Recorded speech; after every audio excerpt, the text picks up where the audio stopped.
Hello, good afternoon. Thank you for joining us. This is Nationwide on the NTA. I am Ogochkuka Ona. We are live in Abuja. Nigeria is restating its commitment towards implementing a comprehensive police reform to revolutionize the policing landscape through the fostering of inclusivity, community engagement, intelligence-driven operations, and integration of technology. Vice President Kashim Shettima gave the assurance at the 2026 National Police Day celebration held at Enugu Square in Abuja. Abdurrahman Jibrila reports. This is the second edition of the National Police Day introduced by President Bola Tinubu, and at this edition, the government unveiled plans to deepen investment in police training, intelligence gathering, and modern law enforcement systems as part of a broader plan to transform the Nigerian police force into a world-class institution. Vice President Kashim Shettima says no nation can make meaningful progress without a secure social environment, as deepening investments in training, intelligence gathering, and modern policing infrastructure are part of the administration's ongoing reform agenda. The nation recognizes your sacrifice. The nation appreciates your service, and the nation stands with you. But let me also say, with clarity and conviction, that the responsibility entrusted to you is both sacred and immense. The authority vested in the police must always be exercised with professionalism, restraint, fairness, and fidelity to the rule of law. The uniform you wear is not a license for arbitrariness. It is a covenant of service. The badge on your chest is not an ornament of power. It is a reminder of duty. The Nigerian police force must continue to evolve into a modern, accountable, disciplined, and service-oriented institution that earns not only the fear of the people, but their trust and confidence. The Inspector General of Police said the force is aware of expectations and concerns by Nigerians, stating that the approval of President Bola Tinubu for the commemoration of the National Police Day is a commitment to the service of the fallen and serving officers. Every life lost in service is a debt in our conscience. Every fallen officer is the call to do better, to be better, to serve better. To their families, I say this: your sacrifice is not invisible. Your pain is not ignored. Under my leadership, your loved ones will not be remembered only on ceremonies, but in the standards we uphold every single day. Acknowledging the risk, sacrifices, and commitment of police officers nationwide, urging the officers and men to rise above indiscipline, misconduct, and every action that tarnishes the image and reputation of the force, pledging to stand firmly with every officer that follows the rules, serving with dignity, assuring the public of a more disciplined, accountable, and professional police force. In Abuja, Abdurrahman Jibrila, NTA News. And still on this, Nigeria's policing story is one shaped by history, sacrifice, and evolving public expectations. At the grand finale of the National Police Day in Abuja, attention is not just on celebration, but on the journey of the Nigeria Police Force and its critical role in safeguarding lives and property. Francis Form brings us the details. Nigeria Police Force traces its origin back to 1861. Beginning with a small consular guard in Lagos during the colonial era. Over the decades, it evolved through various formations, eventually become a unified national institution, charged with maintaining law and order. From crime prevention to investigation, from traffic control to counterinsurgency operations, the responsibility of the police remains vast and vital. At its core, the mandate is clear: protect lives, secure property, and enforce law without fear or favor. Yet, beyond the uniform lies a deeper expectation from citizens: professionalism, accountability, and respect for human rights. For many Nigerians, trust in policing has been tested over time. making reform not just necessary but urgent. It was against this backdrop that President Bola Tinubu instituted National Police Day, an annual platform to honor the sacrifices of officers while strengthening the bond between the police and the public. The initiative is designed to celebrate service, inspire confidence, and spotlight ongoing reforms within the force. This year's grand finale brings together a rich display of ceremonial parades, tactical demonstrations, and exhibitions of operational assets, both on land and in the air. A show of strength, readiness, and a renewed commitment to national security. Beyond the spectacle, citizens are watching closely. They expect a police force that is responsive, transparent, and firmly rooted in community partnership. A force that not only enforces the law, but earns public trust. The police, as we say, is your friend, and police, we need to work hand in hand with the police force across the country. And for it to say, I always say that the police is in your neighborhood. You are your police force. So the more we can be able to achieve this, the better it is for us. The police cannot do it alone. Let them even advise. How do they want the police to police them? The police will have to comply. So this is what we look forward to. That synergy, between the two. The members of the public and the Nigeria police. Citizens are the prime beneficiary of a well-policed society. So they should all work in collaboration and in partnership with the Nigerian police force. And the police make themselves worthy of the trust of the citizens too. As the celebrations come to an end, the message is clear. National Police Day is more than a ceremonial event. It is a call to action.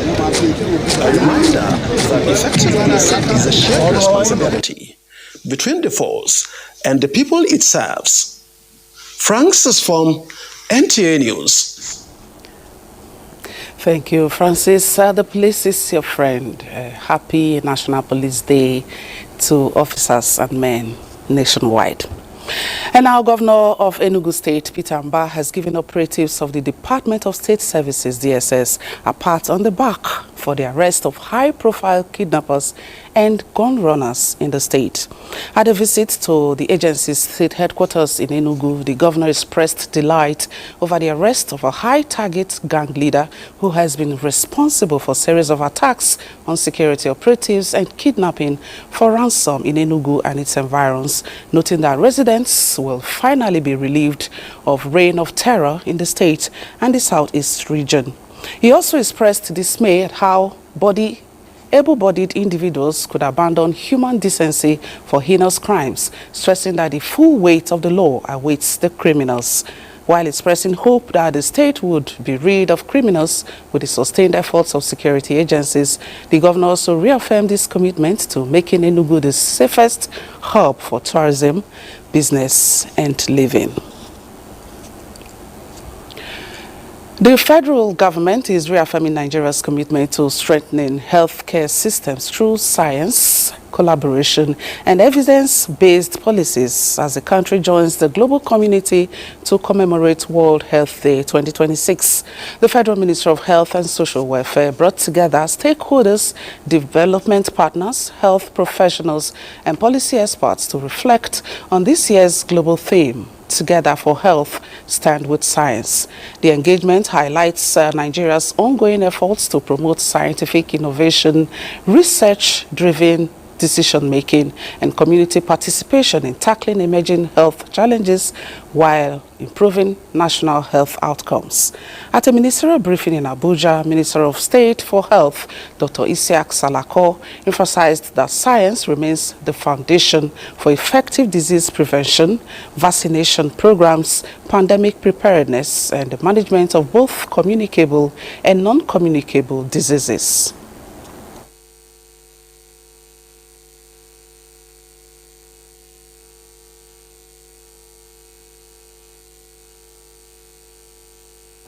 And as Nigeria marks World Health Day 2026, authorities reaffirms that building resilient health systems requires unity, sustained investments, and unwavering support for science as a guiding force for national and global health security.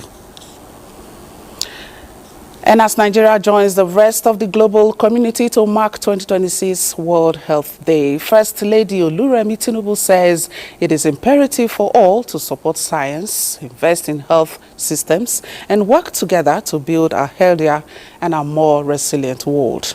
In a message marking the day, the First Lady notes that progress in health depends on innovation and strong collaboration across nations and sectors, while acknowledging that scientific partnerships have helped humanity overcome many health challenges and continue to guide towards healthy living. She says this year's campaign also highlights the importance of the One Health approach, recognizing that the well-being of people, animals, plants, and our environment is deeply interconnected. And similarly, health experts are calling on individuals, governments, and institutions to embrace science-driven solutions to safeguard public health. Let's now get more feelers on how activities culminated to mark the day in Osogbo as we link up with Kayode Oladoshu. Kayode, how is the celebration going over there? It's live.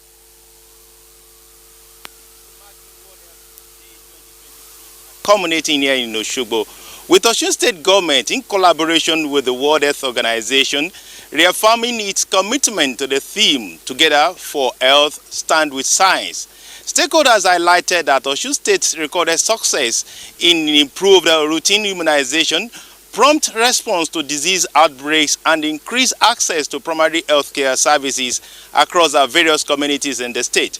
Speaking at an event to mark the day, the State Commissioner for Health, Jola Akintola, said the government will continue to prioritize policies and investments that promote evidence-based healthcare delivery and strengthen the overall health systems in the state.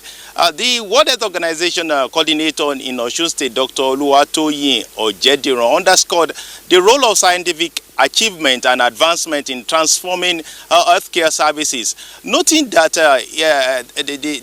the intervention has saved millions of lives, such as through immunization and antiretroviral therapy embarked upon throughout the country, not only in Osun State.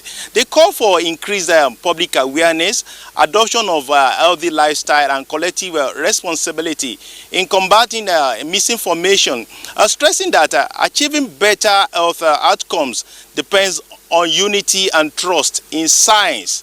As the activities wind down here in Osogbo, the message remains clear that a healthy society requires collective action, sustained investment, and unwavering support for science-driven solution. That's right, Kayode. Thank you very much. I'm going to take that. A healthy society requires collective action. Thank you so much for your contribution. And from Osogbo now we link up with our Yusuf Jibo in Lagos for more reports, and it's still on the World Health Day. Chukwuka, glad to have you join us in Lagos.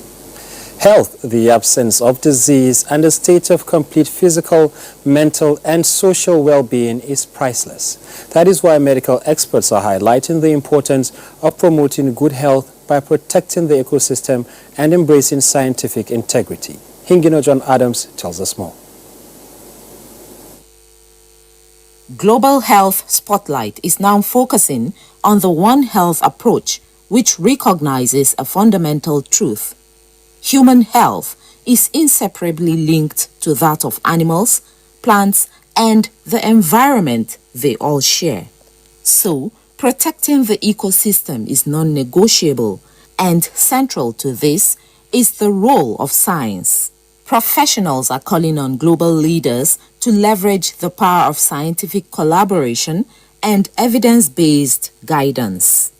They believe this is the only way to tackle emerging health threats.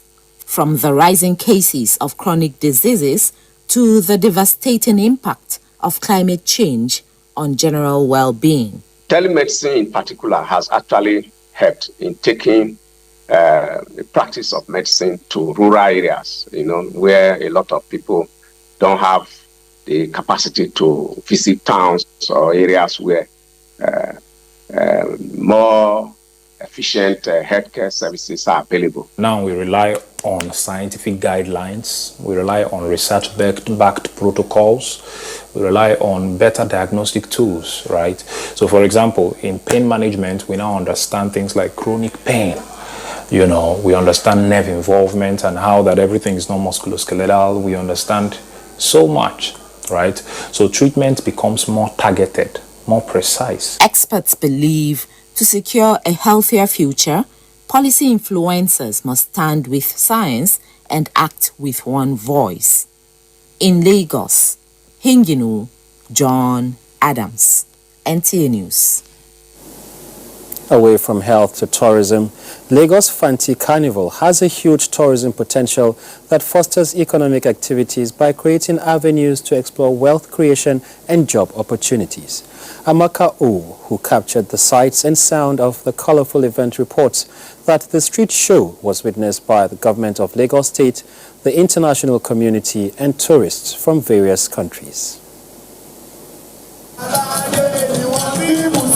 Lagos Fanti Carnival featured various groups showcasing unique costumes and attires that depict the unique heritage of the people. It's a continuation of the Lagos Fanti heritage, which has shown a carnival being played on the streets of Lagos since 1895. It's a heritage that came back with the Afro-Brazilians who had been previously enslaved and were now free and made their way back from Brazil to settle in Lagos from the 1830s onwards. As a Brazilian descendant, it's amazing to see everybody coming to celebrate our culture, seeing the fusion between the Afro-Brazilian and Yoruba culture. Some of the carnival groups include Isaleko, Ekbetedu, Lafiaji, Okufaji, Brazilian Campus Carreta, Oluwugbo.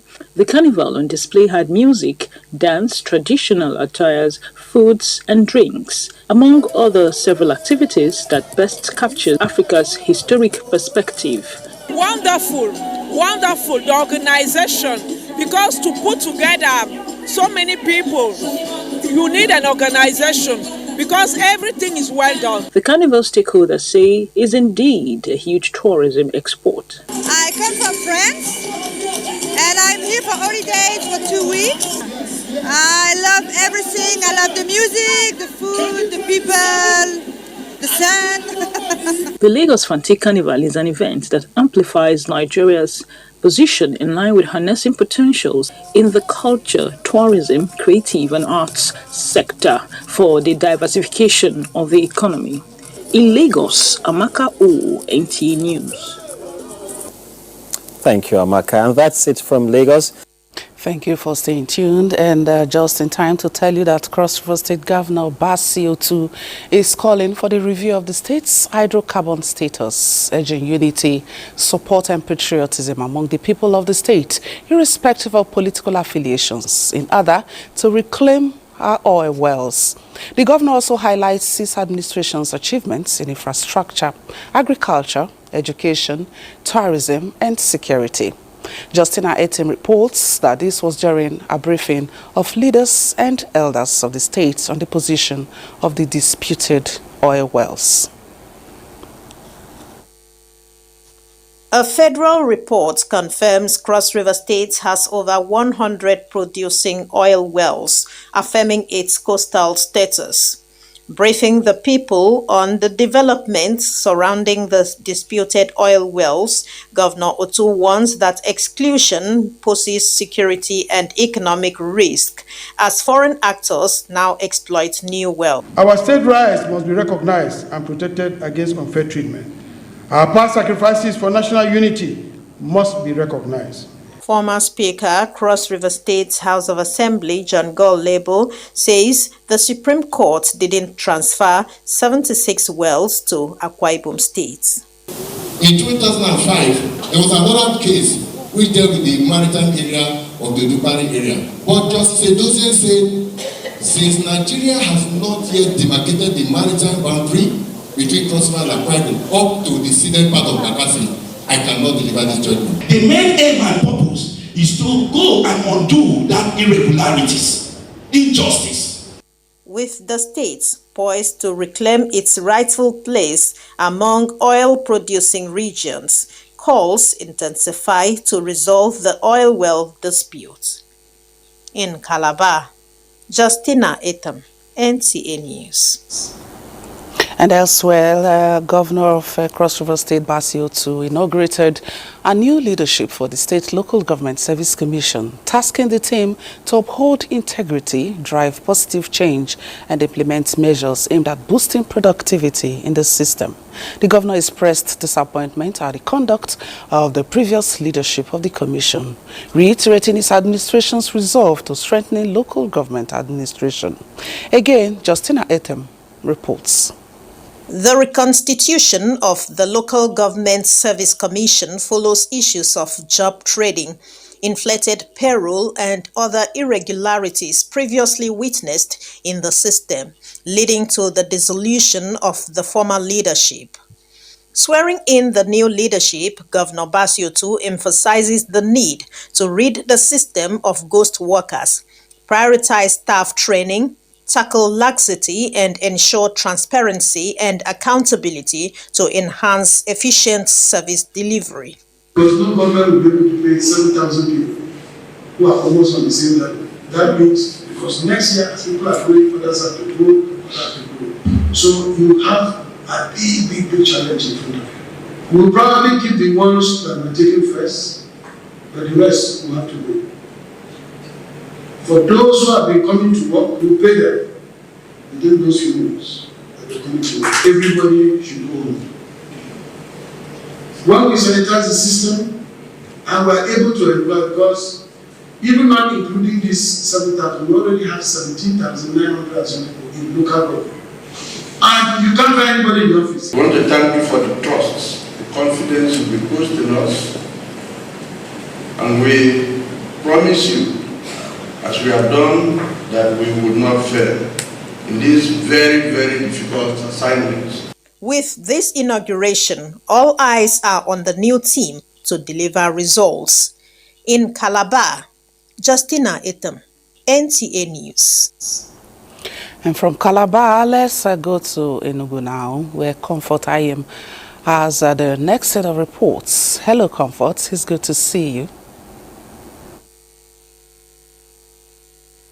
Good to see you too. Good afternoon and welcome to Enugu Network Center. Aba gears up for transformation as the Abia State Governor, Dr. Alex Suti, flags off twin projects of erosion site recovery and inauguration of hospitality and tourism project, sparking a new era of jobs and dignity in the commercial city. Nekono reports. Is one of the landmark projects of this present administration. In what started like a simple erosion turned out to be a deep gully erosion that claimed a lot of buildings and caused people to desert this area. Today, the story is not just different. Not that the gully erosion is fixed, but the road is intact with drainages and street lights. The recovered Ovom erosion site is described as a major environmental victory. The once gully-ravaged community, which had suffered years of environmental degradation and threats to homes and livelihoods, now wears a new look following extensive remediation works. Residents of Ovom community are happy that the intervention has restored not just their environment, but also their confidence in government's responsiveness. At a point, we were almost hopeless. Everything would have been collapsed if not that God used an instrument like Alex Suti who was actually willing to do something. The twin projects, which focus on economic expansion and environmental sustainability, reflects the administration's commitment to infrastructural renewal and improved quality of life for Abians. Governor Alex Otti emphasized that the projects are key to making Abia a spot for investment, leisure and business. To the glory of God, what was once a dead zone has emerged as irrefutable evidence of Abia's renaissance. The excitement on the faces of school children and the business community is that of a dream come true and greater hope for tomorrow. In Aba, Neka Ono, NTA News. Low-interest loan programs, digital financial technology, and capacity-building initiatives are some of the financial inclusive ideas through which entrepreneurs in Enugu are getting empowered. Kelechi Ochiaha reports that the government aims at transitioning residents from informal trading to formal business ownership, including poverty, reducing poverty, and boosting the state economy. The report. In promoting financial inclusion, the state government, through collaborations with microfinance banks and fintech companies, paved smoother ways for micro, small, and medium enterprises to access credit and other financial services. These efforts are expected to create more jobs, stimulate economic growth, and improve the overall investment climate in the state. Over 46% of our population are youth. The whole government policy is targeted to creating an investment climate in Enugu. One thing a youth need is a startup. There are people that may say they've started seeing the Fed, but I have not seen one. And I wish that we can be able to see it happening, not just in the news, but us experiencing it. Key players in Enugu emphasized that these efforts are expected to create more jobs, stimulate economic growth, and improve the overall investment climate in the state, thereby accelerating the financial inclusion for job creation launched by the federal government. The important thing is we must get our infrastructure back online. The ones that are not developed, we develop them, bring them up to what is modern for 21st century use. The federal government's efforts to promote financial inclusion are expected to have a positive impact on the job market by increasing access to financial services, especially for MSMEs, and reduce poverty to the barest minimum in the country. In Enugu, Kelechi Ochiaga, NTA News. Those are the stories from Enugu Network Center. Taking a break now to rejoin Ogochukwu in Abuja. Many people are in the habit of constructing buildings without obtaining the required permits from the appropriate authorities. They often engage unqualified individuals to handle construction that poses the likelihood of building collapse in the future. Mohammed Umarajingi reports. Kaduna State is rapidly expanding, particularly here at Millennium City, where new estates are springing up. While this development is a positive sign of growth, the involvement of unqualified individuals in construction projects without proper professional input remains a major concern. At times, it is not the professionals that are having issue. At times, it is the client, because they want to get it cheap. Because professional fees are of course higher than that of unprofessionals or quacks. This habit has often led to serious structural issues and increases the risk of building collapse. Although Kaduna State may not have recorded recent incident, reports of building collapse across the country serve as a clear warnings that should not be ignored.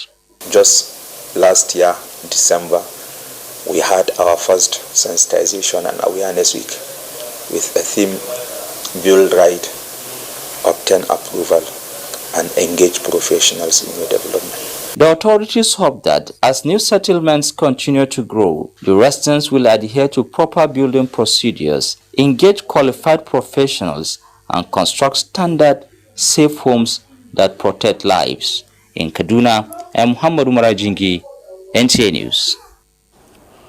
A very worrisome trend there. And let's rejoin Muhammadu Marajengi, who is standing by to tell us more on how and why some individuals continue to rely on unqualified builders to erect their structures.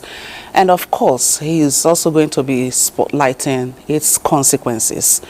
Muhammad, you are on. Indeed, a very worrisome situation, because a building collapse still remains a very big challenge, not even in Nigeria, but the entire world. More so that individuals and people still ignore following the required procedures of a building. Many erect their buildings or structures without even getting the required permit from the relevant authorities. I'm right here at a Millennium City in Kaduna State. It is one of the fastest growing town here, with more settlements springing up and government complementing the effort of development partners, providing the necessary facilities like water and road. Where I'm standing here is a dual carriage way that will link from here directly Millennium City to Ungwandosa, and of course many towns around here. You can see behind me some of the beautiful estates are being constructed, but one of the major challenge here is that individuals will come in here without the required permit, erect substandard structures, and more so that they use these quack bricklayers who have no basic knowledge of erecting a very standard building, engaging them because of a cheap labor, like you heard from the DG of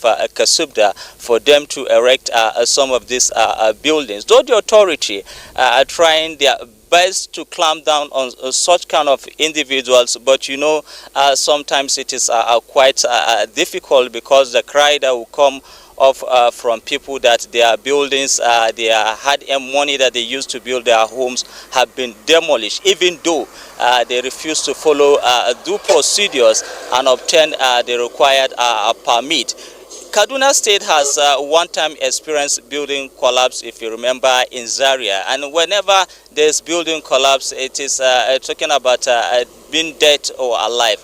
It usually comes with a number of casualties. Sometimes people will die, and some people will, of course, sustain injuries. That is why the authorities are saying, advising people to desist from such habits while they keep preparing to sensitize people, and of course clamp down on some of these individuals who erect some of this structure. Where I am now, you can see the effort of the state government.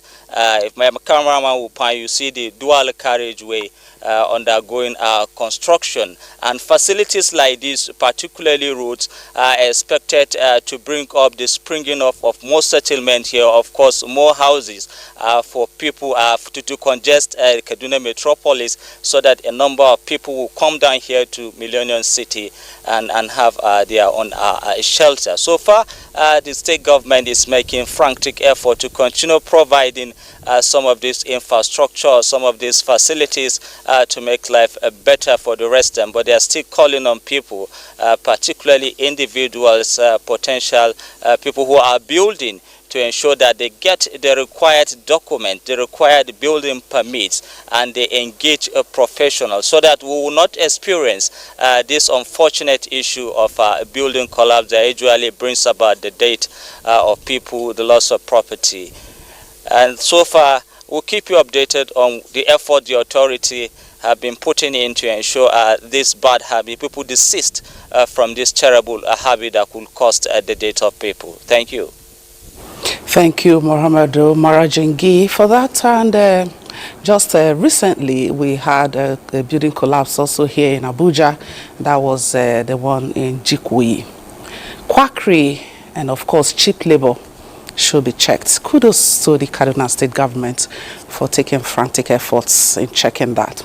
All right, now let's talk some politics. Efforts to strengthen the welfare of women, particularly at the grassroots level, are gaining renewed momentum in Sokoto State as key stakeholders advocate enhanced collaboration to tackle challenges affecting women. This call was made at the opening of a strategic closed-door meeting of the APC Women Wing in the state, spearheaded by wife of the governor, Fatima Ahmed Aliyu. Dalhatu Abdullahi reports.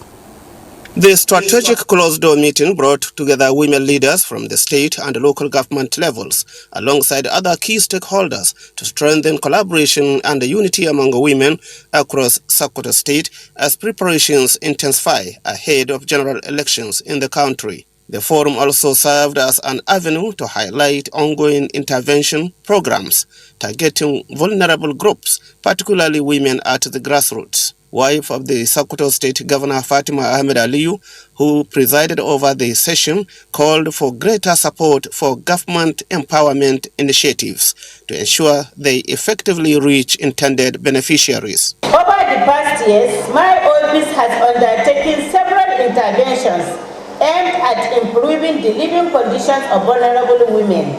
The government has introduced several programs aimed at supporting the needy, the physically challenged, and internally displaced persons in order to make their lives more meaningful and dignified. Participants noted that women at the grassroots still face numerous challenges, emphasizing the need for sustained collaboration and coordinated efforts to ensure impactful delivery of interventions. APC women leader in Sokoto State, Rabi Tudunwada, expressed confidence in the resolve of women to mobilize support for the governing All Progressives Congress in the state. Stakeholders expressed optimism that continued synergy would further strengthen initiatives aimed at empowering women across Sokoto State. In Sokoto, Dalhatu Abdullahi, NTA News. And the Social Democratic Party, SDP, has been interfacing with socio-cultural and political organizations that share similar ideology in order to come up with an all-inclusive philosophy that promotes social democracy. Kenneth Nanim reports that Afenifere, a socio-cultural and political organization, is the latest group that aligned with SDP. The Social Democratic Party, SDP, is enjoying support from the Arewa Consultative Forum and the Northern Elders Forum. Now, the party has been adopted by the Afenifere Group as its political party of alignment for the 2027 general election. At its quarterly meeting in Osun State, leaders of Afenifere and the SDP shared ideas which they believe are strong enough to chart a new political roadmap for an inclusive citizens' participation in governance. And the reason why Afenifere stands on federalism is also because every community must be made to feel that it belongs. The very promise of a new Nigeria, the very promise of Nigeria that work, is the one that will commence the very credible integration of these two groups. It's not about SDP, it's not about Fanti, it's about the founding philosophy for this country to have gained independence from Britain. So I've said we now to organize ourselves, for ourselves, a government that will serve the people of Nigeria.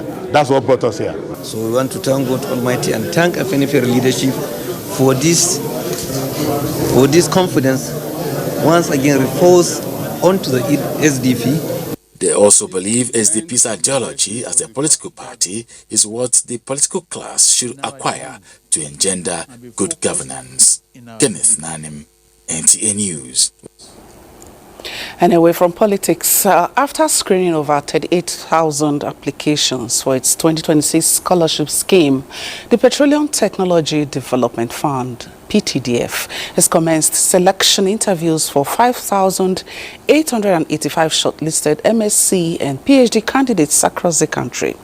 The exercise, taking place in designated centers nationwide, seeks to identify Nigeria's brightest minds for studies in oil, gas, and related disciplines abroad. Lydia Sampson reports. Among those interviewed is Maria Otanya Ogbe, an aspiring industrial biotechnology postgraduate candidate who hopes to use her research to improve biofuel technology. She expects the scholarship to equip her towards developing solutions that can make energy cleaner and more sustainable. I want to study industrial biotechnology. My first degree was in biochemistry, which also has given me the foundation in studying that course, industrial biotechnology. Similarly, Alhaji Iko, a master's candidate in environmental science, is passionate about tackling oil pollution and environmental protection. He's optimistic that with PTDF support, he will contribute to real change to affected areas. I selected environmental science because, mental science, yes, because I want to contribute to environmental sustainability in Nigeria. And that is the factor behind me choosing environmental science. Dr. Bello Mustafa, Deputy General Manager Education and Training, reiterates that the PTDF selection process is done in collaboration with stakeholders from across Nigerian universities and Federal Character Commission to ensure fairness and transparency. Every state is, is based on Federal Character Principle. If we are, let's say we are given 3 MSc per state, each state will get 3 candidates. 3 candidates from each state will be given the scholarship. But some states, like the oil producing state, are given extra slots, of course. But Federal Character Principle is applied. And the Federal Character Commission, they also come to even monitor the process. The PTDF scholarship embodies Nigeria's drive to produce a skilled workforce for sustainable energy development that gives determined scholars like Maria and Alhaji a chance to turn ambition into national impact. In Abuja, Lydia Samson, NTA News.